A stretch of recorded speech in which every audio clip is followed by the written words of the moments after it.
It's Liam Killen, and today we're going to be talking about how to get the furthest reach with the content that you release. This is definitely not the be-all end-all. It seems that everyone sort of has different techniques on how they release their content, how to present it to people, and how to create it. You can basically just pick and choose what you want from this video. Take it all with a grain of salt, obviously. That being said though, this is a method that I've been using for the past 9 months, and it's gotten me some real organic growth, like real followers, quite dedicated followers. Just to give you some actual numbers here, I've been doing the social media / YouTube thing for about 9 months now, and across all of my social medias, I have just about 15,000 followers. And this is actually a good time for me to thank all of my followers. Obviously, I wouldn't be able to do this without any of you guys, so thank you so much if you support my content. With the method that I use, instead of just posting once on, let's say, Instagram and hoping for the best, I'm finding creative ways to repackage my content and posting it across all of my social medias 50 to 80 times. That being said, I'm not just going from platform to platform, like spamming people with the same piece of content. That would not work.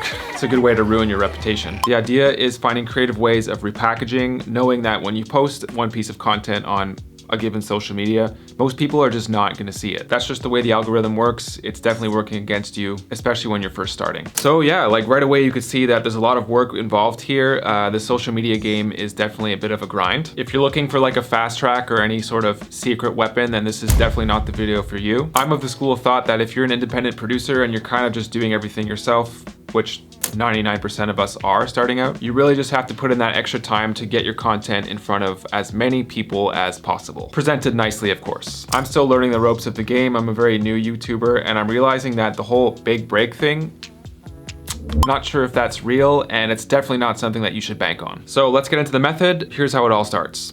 Are you ready? For me, the core of everything is just creating music. The performance of that music gets filmed and posted on Instagram. Instagram is a very visual platform, so I try to have things as clean and presentable as possible. Gotta make it pop. In fact, here, I'll give you a little iPhone version of my setup. So I have a C-stand with an overhead camera looking at any sort of gear that I might be featuring or using in the video. Then I have my face camera, which is very useful for YouTube videos. And of course, a ring light, which helps with the presentability of my YouTube videos. So I'll give you one particular example where I'm featuring Arturia's Microlab. And here's the track that I featured it in.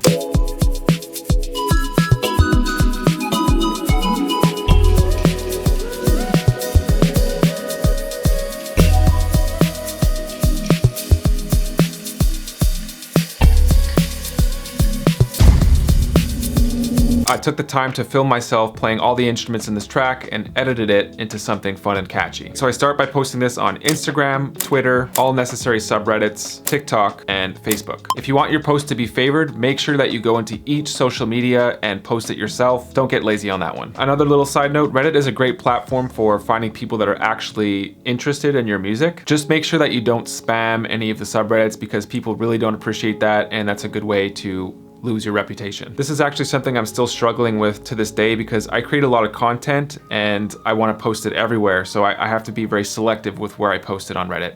There's a lot of haters there. This whole process usually takes about an hour, which is perfect because that's the most important period after posting your content. The engagement of that first hour really determines how well the post is gonna do. So during this first hour, I'm really engaging with people as much as possible, replying to their comments to boost the engagement of this post. So that's step number 1 of my process. Here's step number 2.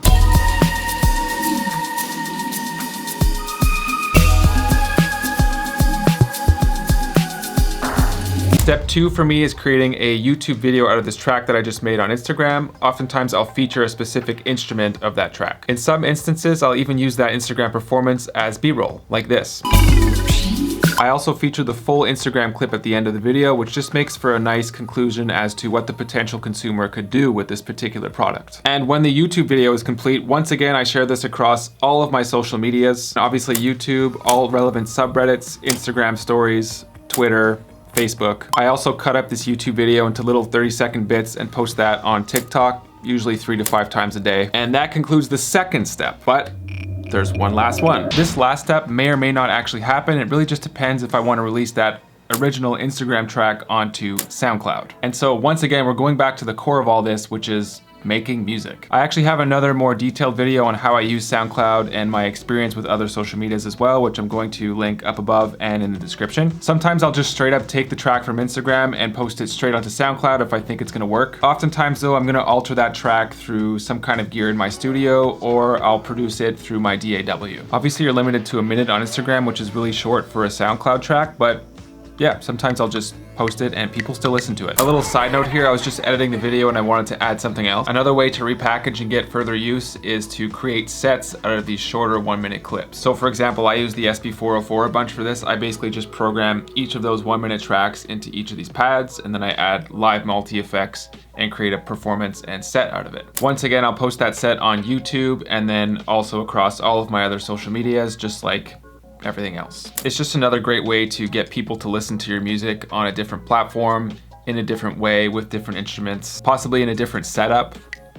Carry on. In some cases, I do develop these shorter tracks into full-on ideas to be released in stores like Spotify or Apple Music and all that. It really just depends on if that track sits well with me, in which case, yeah, I'll release it. Through Distrokid, by the way. I'm actually sponsored by them, and if you guys want to distribute your own music, Distrokid is the way to go. I've left a link to that in the description. It's a discount link. This concludes my method of releasing content and music. It does sound like a lot of work because it is. I'm still trying to lift this whole thing off the floor, and you just really have to love what you're doing. Like, I love creating music. It's the only thing that I want to do, so this is how I'm doing it. Another thing to mention is that this is my current method. So this method has developed up until now and will probably continue to develop throughout my whole YouTube career. I'm sure that depending on what pops up, I'll have some sort of variation of this method, or I might have a completely new method. But this is definitely something that's gotten me on my feet as a social media person. I am by no means a huge influencer, but this has definitely helped me get started. Slow, continuous growth every day. All of this information is actually available on my website. I've written it into a blog, so I'll link that in the description as well. If you have any questions for me, please don't hesitate to ask in the comment section down below. I'd be happy to get back to you guys and help you out. Like this video if you think it's helpful. It really helps me out and helps my channel grow. And yeah, maybe even subscribe if you're into this sort of content. You know the deal. Thank you guys so much for watching, and I will see you in the next one.